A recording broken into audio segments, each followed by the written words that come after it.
So hello everyone and welcome back to our channel and another tutorial. If you want to create a professional diagram in Microsoft Word without drawing everything manually, here's the easiest way to do it. So firstly, open Word and go to Insert. Then smartart.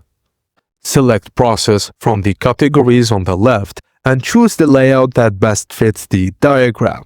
Then click OK. Now click inside each shape and type your text.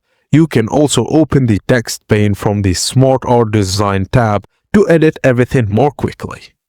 If you need additional elements, go to Insert, Shapes and choose a shape from the flowchart section. Select your diagram and open smartart Design. Use Change Colors to choose a different color scheme.